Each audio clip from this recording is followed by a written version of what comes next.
एक साधक का प्रश्न है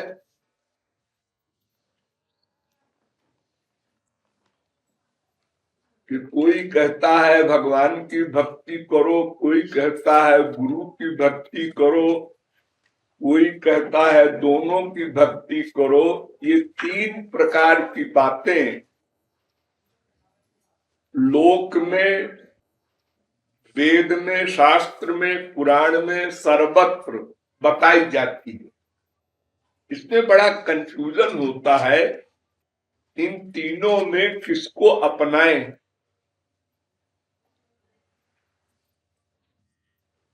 संत लोग कहते हैं भगवान की भक्ति करो, भगवान कहते हैं संत की भक्ति करो, और कुछ संत कहते हैं दोनों की भक्ति करो। बेचारा जीव कंफ्यूज्ड होता है कि हम क्या करें, कहीं गड़बड़ न हो जाए, किसी का मूड ऑफ न हो जाए, भगवान या गुरु का। बहुत बार समझाया है मैंने आप लोगों को, फिर भी नए लोग आ जाते हैं कोई, तो कुछ उनको कंफ्यूजन रहता है। तो संक्षेप में समझ लो, गुरु किसे कहते हैं? गुरु का अभिप्राय है भगवान की शक्ति को जो जीव प्राप्त कर ले। भगवान के पास जो जो चीजें हैं, अरे दो ही चीज तो खास है और तो सब बेकार है। एक सर्वज्ञता और एक आनंद, और तीसरी चीज है कि भगवान नित्य है, वो तो जीव भी नित्य है, उसमें तो बराबर है। जीव नित्य तुम के हिल गिरोवा, ममैवांशो जीवलोके जीवभूता सनातन ज्ञाग्योद्वा बजा भीषणीसा। ये जीव तो अनाद्यनंत है, भगवान भी अनाद्यनंत है, दोनों सनातन है। ये हुआ सत। अब बचे दो, चित, आनंद। भगवान का एक नाम है सच्चिदानंद। तो सत माने सदा रहने वाला, तो जीव भी सदा रहता है और भगवान भी सदा रहता है। अब चित जो है भगवान के पास, वो सर्वज्ञता है, युक्त है। चित हम भी हैं। चित के दो अर्थ हैं, एक चित माने सर्वज्ञ हो और चेतन हो, और एक चित माने सर्वज्ञ ना हो लेकिन चेतन हो। तो आत्मा या जीव चेतन है ना। ये सब लोग चलते हैं, देखते हैं, सुनते हैं, सूंघते हैं, रस लेते हैं, स्पर्श करते हैं। ये जो चैतन्यता का वर्क कर रहा है, मिट्टी का पुतला, ये आत्मा के कारण कर रहा है। जैसे भगवान संसार के चालक है, ऐसे आत्मा इस शरीर का चालक है। दोनों चेतन है, इसलिए चित्त भी है आत्मा, लेकिन अल्पज्ञ है। बस यही खराबी, यही कमी जीव में आ गई। अज्ञानी है। ज्ञाज्ञ, वेद कहता है भगवान तो ज्ञा है और जीव अज्ञ है। अब अज्ञ का मतलब अल्पज्ञ, एकदम अज्ञ नहीं है। ज्ञान शक्ति है, अब मनुष्यों में तो खास तौर से है और सभी में है। पशु, पक्षी, कीट, पतंग, देखो, एक बकरी का बच्चा साधारण सा पशु है, बड़ी बकरी नहीं, बच्चा। वो भी जब तृण खाती है, पत्ते खाती है, तो सूंघ लेती है कि ये पॉइजनस तो नहीं है। वो जंगल में छोड़ दो बकरी को, वो सब पत्तों को सूंघती जाएगी और जो ठीक होगा वही खाएगी। उसमें विज्ञान है। एक गाय के बछड़े को 10 गायों के बीच में छोड़ दो, तो गाय जो जिसका बछड़ा है वही गाय दूध पिलाएगी उस बछड़े को, और गाय के पास जाएगा तो लात मार देगी। किसी कुत्ते के बच्चे को कोई पकड़ के ले जाना चाहे, कुतिया देख ले, खा जाए उसको। तो ज्ञान शक्ति तो सभी में है, थोड़ी थोड़ी मनुष्य में जरा अधिक है, लेकिन आत्मा का ज्ञान और परमात्मा का ज्ञान उसको भी नहीं है। अपने ज्ञान नहीं है, औरों को ज्ञान की तो बात कौन करे। तो इसलिए जीव चेतन तो है, लेकिन अल्पज्ञ है। सर्वज्ञ बनने की साधना करने की शक्ति दिया है भगवान ने, लेकिन ओरिजिनल रूप जो जीव का है वो मायाधीन का है, इसलिए अज्ञ, अल्पज्ञ इन नामों से पुकारा जाता है। और ज्ञान भी कोई इंपॉर्टेंट नहीं होता, नहीं ज्ञान हो नहीं सही क्या करना है। आत्मा का ज्ञान न हो, परमात्मा का भी ज्ञान न हो किसी को, लेकिन आनंद मिल जाए तो ज्ञान की भी आवश्यकता नहीं। ये ज्ञान की आवश्यकता आनंद के लिए है। ज्ञान जो है वो साधन है और आनंद साध्य है। इसलिए भगवान का एक नाम है आनंदो ब्रह्मेति व्यजानात्, यानी 3 नाम भगवान के हो गए। सच्चिदानंद, नंबर 2 चिदानंद, और नंबर 3 आनंद। चाहे सच्चिदानंद कहो, चाहे चिदानंद कहो, और चाहे आनंद कहो।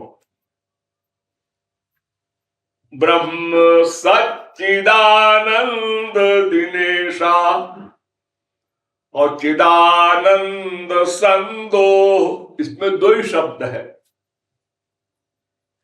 और रसो वैसा तो सब शास्त्र वेद कह ही रहे हैं, आनंदो ब्रह्मेति व्यजानात्, वेद ही कह रहा है,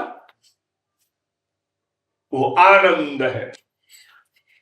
तो आनंद मेन चीज है। आनंद के लिए ही आप लोग यहां आए हैं कि वो ज्ञान प्राप्त हो जिससे आनंद मिलता हो। वो पहला काम है, मनुष्य जीवन का पहला एम है ज्ञान प्राप्त करना।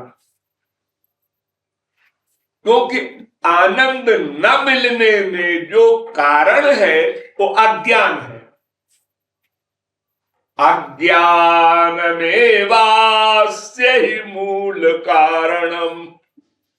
शास्त्र कहते हैं कि मूल कारण है आनंद न मिलने का अज्ञान।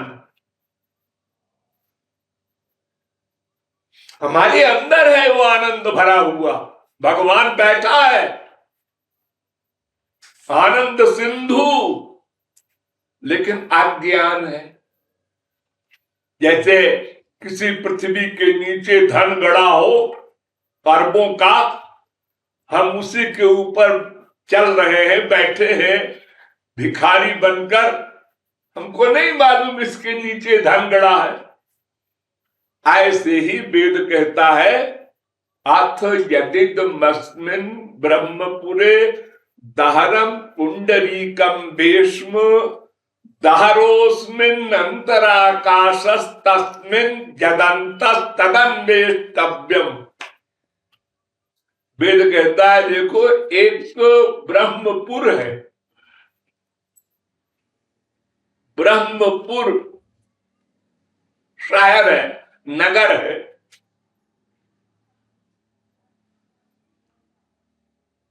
अथ यदिदमस्मिन् ब्रह्मपुरे दहरम पुंडरीकम वेश्म, उसमें एक घर है, उस नगर में एक घर है, उस घर में एक आदमी रहता है, उसको जो कोई जान ले वो अपने लक्ष्य को प्राप्त कर ले। वो ब्रह्मपुर क्या है? ये शरीर, इसमें दहराकाश है हृदय, और हृदय में रहता है वो ब्रह्म। सबके हृदय में, कुत्ते बिल्ली गधे के भी। भगवान ने सृष्टि को जब प्रकट किया तो ये बवाल उनके ऊपर सबसे पहले आया कि सबके हृदय में बैठो, अलग अलग एक एक रूप बनाकर,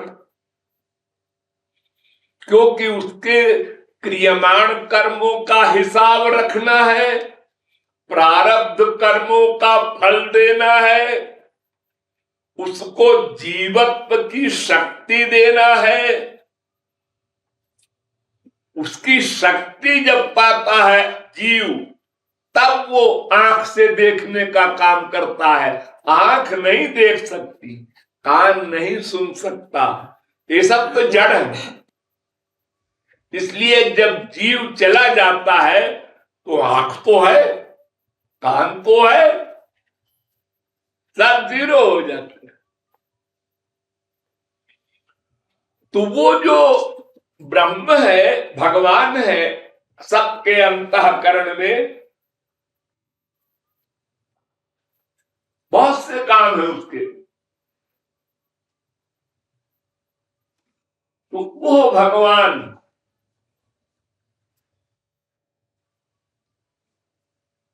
अगर ज्ञेय हो जाए, अगर उसको हम जान लें, जान ले का मतलब मान ले, मान ले का मतलब रियलाइज करें, और वो हर समय हर जगह,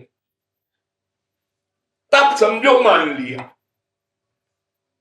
जैसे मैं को हम लोग रियलाइज करते हैं, मैं जीव, मैं हूं, जो मैं कल देहरादून गया था वही मैं आज मसूरी में हूं, वही मैं बंबई गया था, वही मैं रात को सोया था, वही मैंने सपना देखा था, वही मैं गहरी नींद में सो गया था, कुछ फीलिंग नहीं हुई थी।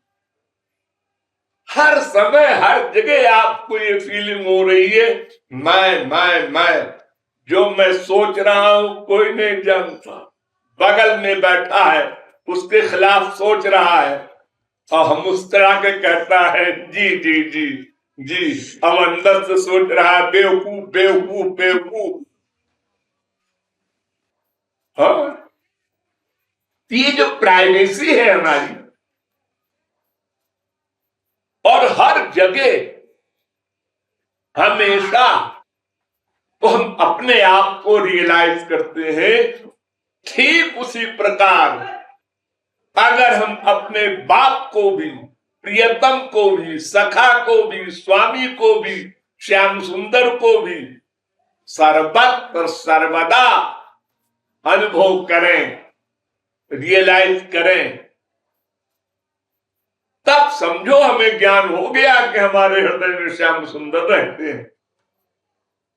अन्यथा बकवास करता है कि भगवान अंदर बैठे हैं, घट घट व्यापी है,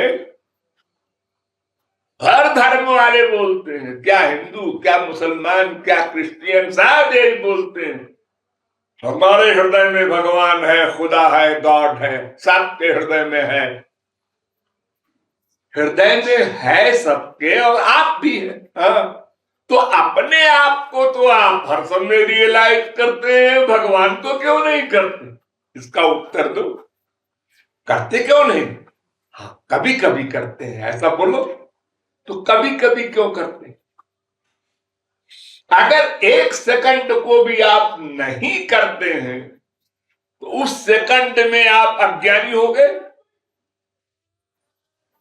वो ज्ञान लुप्त हो गया। जैसे कोई शराब पी लेता है तो कभी होश में आ जाता है और फिर बेहोश हो जाता है, फिर कभी होश में आ जाता है। तो ऐसे ही अगर आप कभी होश में आ गए तो फिर आप सदा होश में है, ये तो नहीं माना जा सकता। और जिस समय आप बेहोश हो गए उस समय आप कुछ भी कर सकते हैं, मां को मार दे, बाप को मार दे, अपने आप को गोली मार दे,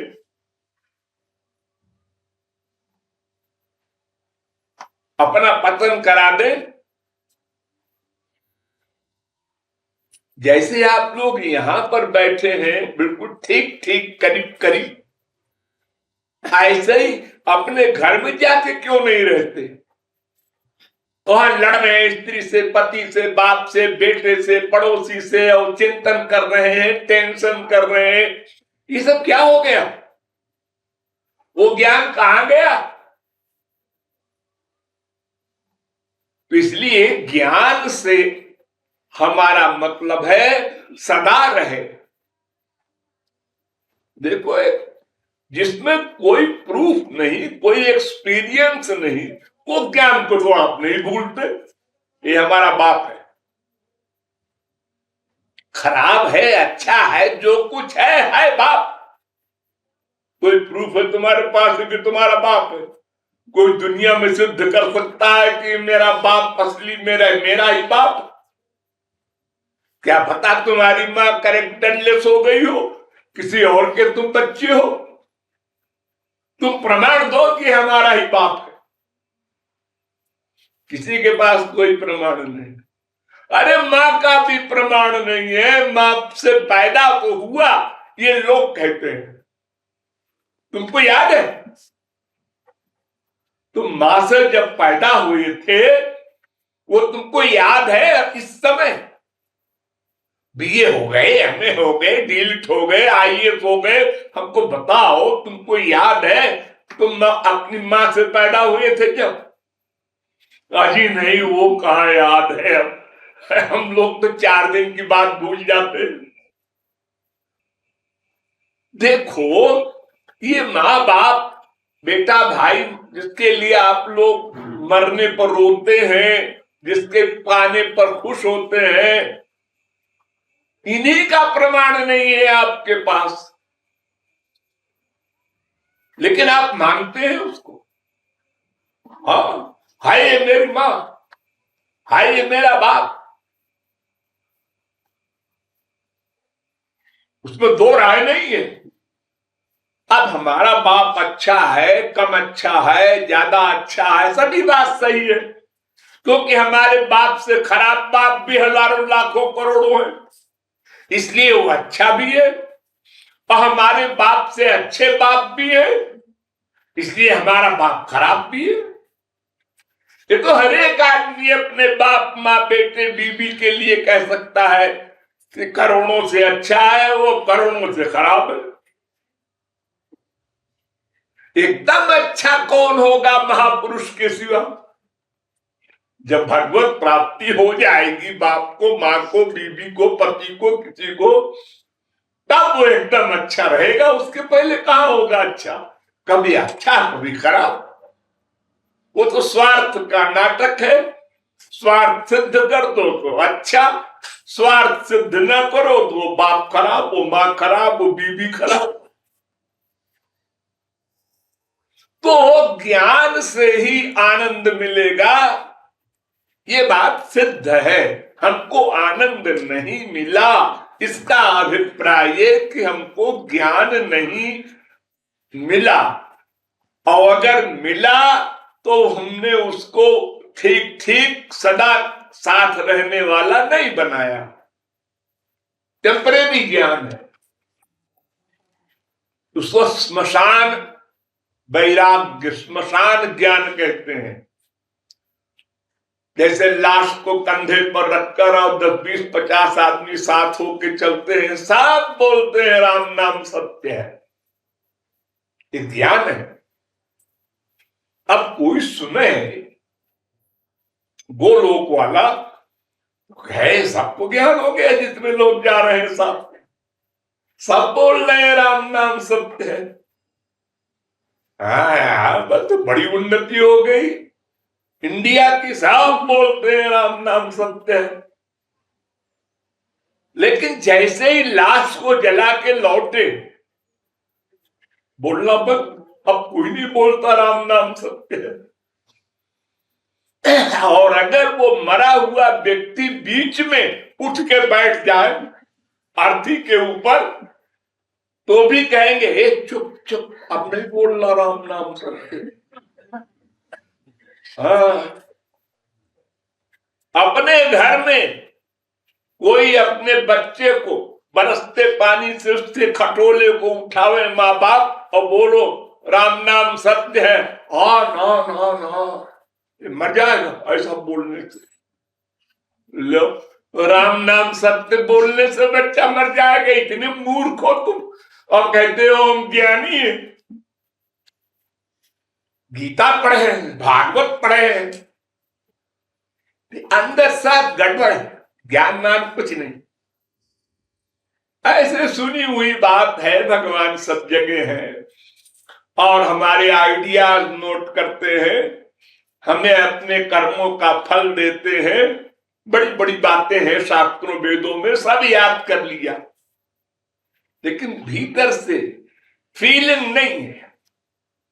तो ठीक ठीक फीलिंग के लिए ये शास्त्र वेद संत सब हैं, पीछे लगे हैं हमारे, और चप्पल जूते संसार वालों के, ये भी हमारे हितैषी है। बीबी ने डांटा, बाप ने डांटा, माँ ने डांटा, बेटे ने डांटा, अपमान किया, ज्ञान हुआ उस समय, हाँ लगा तो उस समय जरूर की रात आती है, फिर भूल गए, फिर वहीं गए नाक रगड़े, फिर उन्हीं में अटैचमेंट हुआ। ऐसा तो कोई नहीं है जिसको संसार में कोई विरोधी न मिला हो। अरे अपने ही घर में तमाम विरोधी भरे पड़े, दिन में 100 बार। तो ज्ञान भी हम जो चाहते हैं वो आनंद के लिए चाहते हैं। तो सत्य चित आनंद भी है भगवान, और चिदानंद भी है भगवान, और आनंद भी है भगवान। तीन में आप कुछ भी बोले सब सही है, और हम उस ब्रह्म के अंश हैं, इसलिए आनंद पाना हमारा नेचर है। बिना आनंद पाए हम चैन से नहीं बैठ सकते। उसी आनंद की प्राप्ति के लिए हमें वेद शास्त्र और संत महात्मा और संसार, ये सब लोग मिलके उपदेश दे रहे हैं। वेद शास्त्र थ्योरेटिकल उपदेश देते हैं शाब्दिक ज्ञान से, नहीं मानोगे? नहीं। अच्छा, प्रैक्टिकल मैन जिन्होंने आनंद पाया है वो कह रहे हैं, आपके तुलसीदास, सूरदास, मीरा, कबीर, वेदव्यास, शंकराचार्य, निम्बारकाचार्य, माधवाचार्य नहीं मानते। तुम्हारे माँ बाप, बेटे, पति, ये जो संसार वाले हैं और जो स्वार्थ के लिए तुमसे लड़ते हैं, तो तुम ये तो तब मान लेते हो ना कि हाँ इनमें भी आनंद नहीं है। हाँ ये सही है, ये अनुभोजित की बात है, तो इसको तो मानेंगे।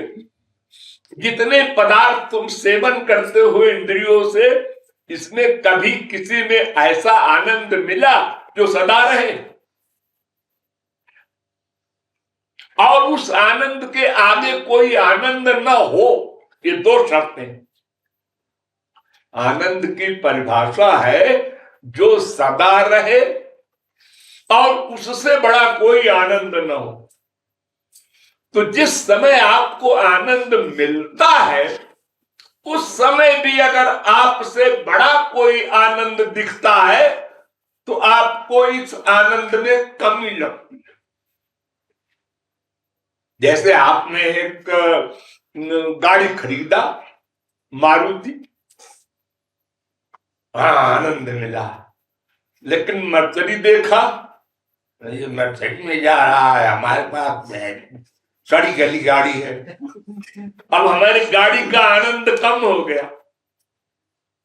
साइकिल वाले को देखा तो भूल गए, और हमसे बड़ी चीज कोई हमने देखा तो पिचक गए। एक कांस्टेबल को देखकर सब इंस्पेक्टर हर रात दिखाता है, गाली देता है उसको, और एसपी को देख के फिर दब जाता है बेचारा, एसपी को डांटता है। तो अपने से आगे और अपने से पीछे दोनों साइड में है सब सामान। तो हम लोग जो आनंद चाहते हैं वो कैसे मिलेगा, ये ज्ञान निरंतर एक सा रहे और उससे बड़ा कोई प्राप्तव्य न हो, उसको हम ज्ञान और आनंद कहते हैं, जो असली होता है। देखो संसार में छोटा सा आनंद मिलता है, आनंद यहां भी है छोटा सा। माँ में, बाप में, बेटे में, स्त्री में, पति में, रसगुल्ले में आनंद मिलता है। न मिले तो फिर क्यों आसक्त हो लोग? एक भूखा है और रसगुल्ला दिया खाने को, भीतर से फीलिंग हो रही है कि आनंद मिल रहा है, लेकिन एक रसगुल्ला खाया, 2 खाया, 3 खाया, 4 खाया, आनंद कम होता गया, 5 खाया, 10 खाया, आपको खराब लग रहा है, कृपा करो। एक घटता जा रहा है आनंद। एक बार चिपटाया मां को, 2 बार, तीसरी बार और कम, चौथी बार और कम, छठी बार, जाओ बेटा खेलो। बेटे के चिपटाने में तुझको पहली बार बड़ा आनंद आया था? हाँ आया था। ये 5वीं बार क्यों कह रही है जाओ खेलो? अब नहीं आ रहा। क्यों? बेटा तो वही है। पता नहीं क्यों नहीं आ रहा है, हम क्या करें, नहीं आ रहा। किसी विषय का आप सेवन करें, देखने का, देखा ये पहाड़ कितना सुंदर है, हाँ पहली बार जब देखा, दूसरी बार ठीक है, तीसरी बार अरे रोज देखते हैं, क्या देखे उसको। बाहर देश का आया हुआ प्राइम मिनिस्टर, प्रेसिडेंट आगरे का ताजमहल देखने जाता है, अब आगरे में रहने वाले को किराया दो कि चलो हमारे साथ, अरे क्या आ जाना, हम तो कब्रिस्तान है, हम तो जा चुके हैं कई बार, कोई इंटरेस्ट नहीं। तो एक बार जितना हमें सुख मिला जिस लिमिट का, वो भी नहीं रहता, वो भी घटता जाता है, और उससे बड़ा आनंद वो भी है। अरे भू से भुआ महाजना तपह सत्य ब्रह्मलोक, 7 लोक तो स्वर्ग के हैं, एक से एक अधिक सुख के, और सब माया के लोक हैं, सब खत्म होने वाले हैं, और उनसे बड़ा सुख भी है आगे भगवान का। लेकिन हमारे संसारी सुख से करोड़ों गुना बड़े हैं उन्हें। हमको एक रसगुल्ला खाने की इच्छा होती है, बाजार जाते हैं, पैसा ले जाते हैं, परिश्रम करते हैं, तब खाते हैं।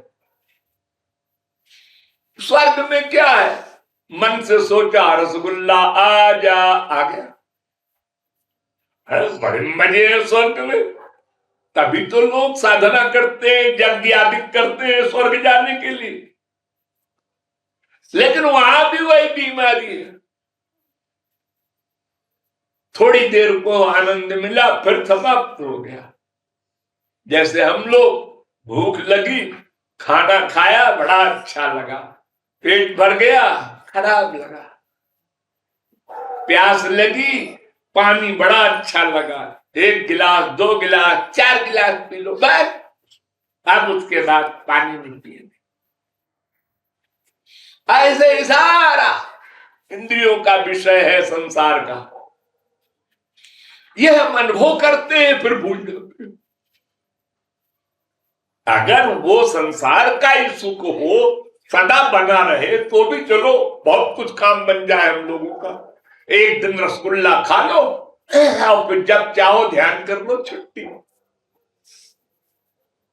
6 घंटे बाद ही फिर बीमारी लग गई, रसगुल्ला खाओ। एक बार माँ को, बाप को, बीबी को, पति को चिपटा लो, छुट्टी हमेशा की। बाद में आंख बंद करो और ध्यान कर लो, आनंद मिल जाएगा। नहीं मिलता तो आनंद नाम की जो वस्तु है, उसका सही सही ज्ञान होना चाहिए। और भगवान का आनंद कैसा है, इसका भी ज्ञान होना चाहिए। तो जिस ज्ञान को कराने वाला कौन होगा? गुरु। भगवान नहीं। भगवान नहीं करा सकते काम। उन्हीं भगवान के आनंद को गुरु ने पाया है, भगवान से ही। उन्हीं के ज्ञान को पाया है गुरु ने, भगवान से ही। लेकिन स्वयं भगवान नहीं कर सकते। उनका कानून है, सो बिनु संत न काहू पाई। गुरु बिन होय कि ज्ञान। वेद का ज्ञान करना है, वो भी भगवान नहीं करा सकते। वो सर्वव्यापक बने रहे, भीतर बने रहे, सामने आके करावे ज्ञान, तब तो हम जाने हमारा फायदा हो रहा है उनसे। निराकार रूप में सर्वव्यापक भी है, हमारे भीतर भी निराकार रूप में है, और साकार रूप में गोलोक में होंगे तो हम जा नहीं सकते, हमारा कांटेक्ट नहीं हो सकता। हमको तो ऐसी पर्सनैलिटी चाहिए जो हमारी तरह हो, रूप वाला, उसके आंख, कान, नाक, मुंह सब हो, वो मुंह से बोल सके, हमारी शंकाओं का समाधान कर सके, हमको ज्ञान करा सके। उससे हमारा क्या लाभ होना? समुद्र है, जल निधि उसका नाम है, अगाध पानी भरा है, और किसान यहां रो रहा है, उसके यहां सूखा पड़ा है। जब तक बादल जाकर समुद्र से पानी लाके न बरसावे तो किसान का लाभ क्या होगा? भरा है पानी। तो ये बादल जो है संत लोग हैं, गुरु है, वो आके हमारे पास, हमारे बीच में, हमारी तरह सब कुछ व्यवहार करता है। कपड़ा पहनता है, क्यों? नंगा रहे, पागल समझ के हम लोग बंद कर देंगे उसको पागल खाने में। अरे उसको कपड़ा पहनने की जरूरत क्या है? महापुरुष को कोई भी कायदा कानून क्यों माने? वो तो वेद से भी परे हो गया। ब्रह्मविद श्रुति मूर्धनि, वो तो वेद के मस्तक पर पैर रखकर चलता है। लेकिन हमारा कल्याण करना है तो हमारी तरह बनना पड़ेगा। जैसे हम हैं ऐसे, हमसे बोले, बात करे, हम अपमान करें तो भी सहे। अरे पहले पहल कोई भी गुरु किसी को मिलेगा तो अपमान तो करेगा ही वो। ये कैसा है गुरु, ये ऐसा कहता है, हमारा ख्याल तो ये है, ये अपनी जो खोपड़ी है पुरानी तमाम जन्मों की बिगड़ी हुई, वो आके चक्कर लगाती है और गुरु में भी दोष देखती है। सामने बैठा है, प्रणाम कर रहा है, आरती कर रहा है और साथ में उनके खिलाफ सोच भी रहा है कि गुरु जी ने अपना प्रसाद इसको दिया, हमको नहीं दिया। ये बड़ा आदमी है इसलिए दिया, तो अपराध हो गया बैठे बैठे कारण। अरे भाई तुम्हारे में योग्यता कम होगी, हो सकता है, हाँ ये भी हो सकता है, तो फिर तुमने गलत बात क्यों सोचा, ऐसी बात क्यों सोचा। वो हम लोग अपराध करते हैं, करेंगे, आदत है, लेकिन वो महापुरुष, वो गुरु सब सहन करता है। भोला बच्चा है। हाँ? एक माँ बाप के दो बच्चे हैं, एक दूसरे को गाली देते हैं, माँ की बाप की, तो माँ बाप सुन के हंसते हैं कि देखो बेवकूफों को, अरे दोनों के माँ बाप हम दोनों तो है, काहे को गाली दे रहे हो आपस। भोले बच्चे हैं, तो भोले बच्चे की अब बेवकूफी की बातों पर माँ बाप को खुशी होती है, वो हंसते हैं। तो ऐसे ही गुरु भी सब क्षमा करता है अगर उसको कल्याण करना है जीव का तो। और अगर कोई गुरु, कोई महापुरुष केवल अपने आनंद में डूबा रहना चाहता है और सीधे वो लोग चले जाना चाहता है तो उनको किसी से कोई मतलब ही नहीं। लेकिन महापुरुष से रहा नहीं जाता, वो सोचता है इतना बड़े सामान हमको मिला है, वो सबको मिल सकता है, इनके पीछे पड़ो। अरे 10 के पीछे पड़ोगे तो एक तो मानेगा हमारी बात। अगर वो एमए न पास करेगा, हाई स्कूल करे, चलो अगले जन्म में फिर एमए हो जाएगा। इसलिए वो पीछा करता है, अपराध क्षमा करता है, फिर आशा करता है उस जीव से कि चलेगा चलेगा, और परिश्रम करो और परिश्रम करो। तो इन सब कार्यों की दृष्टि से वो गुरु बड़ा मान लिया जाता है, लेकिन है शक्ति सब भगवान की ही गुरु के पास भी। तो या तो केवल गुरु की भक्ति करो, भगवान अंडरस्टूड है उसमें और किसी की करने की जरूरत नहीं, और या तो गुरु और भगवान को बराबर मानकर दोनों की भक्ति करो। यस् देवे परा भक्तिर यथा देवे तथा गुरु, ये वेद कहता है। जैसी भक्ति भगवान में हो वैसी भक्ति गुरु में भी हो, 100% एक सी पूर्ण शरणागति। ये दो रास्ते। तीसरा रास्ता जो है केवल भगवान की भक्ति, वो रोकी गई है कि भगवान की भक्ति क्या बलाय है यही तुम नहीं जान सकते, बिना गुरु के तो भक्ति क्या करोगे। भगवान से डायरेक्ट कांटेक्ट नहीं हो सकता। भगवान कहते हैं हृदय शुद्ध करके ड्राइंग रूम बिल्कुल टिप टॉप तैयार करो तो मैं आऊं। अरे गंदगी कौन साफ करे, ये हमारे संत लोग करेंगे, ये काम उनके जिम्मे है, तो वो भक्त लोग करते हैं वो काम। बस इतना सा रहस्य है, और बाकी कोई छोटा बड़ा ये सब नहीं है, वो सब एक ही चीज है। हमारा अधिक स्वार्थ गुरु से है, इसलिए शास्त्रों में ऐसा लिख दिया गया कि भगवान से बड़ा गुरु होता है, और बड़ा बड़ा नहीं होता है। वही भगवान तो उनने उनको वो शक्ति दी है, आनंद दिया है, ज्ञान दिया है, वरना उसके पास क्या था। वो तो हमारे भाई है, भिखमंगे थे वो भी पहले, आज वो बड़े पावरफुल हो गए हैं, तो वो तो भगवान के कारण हो गए हैं। इसलिए छोटे बड़े की भावना नहीं होनी चाहिए, ये आशय है। राधे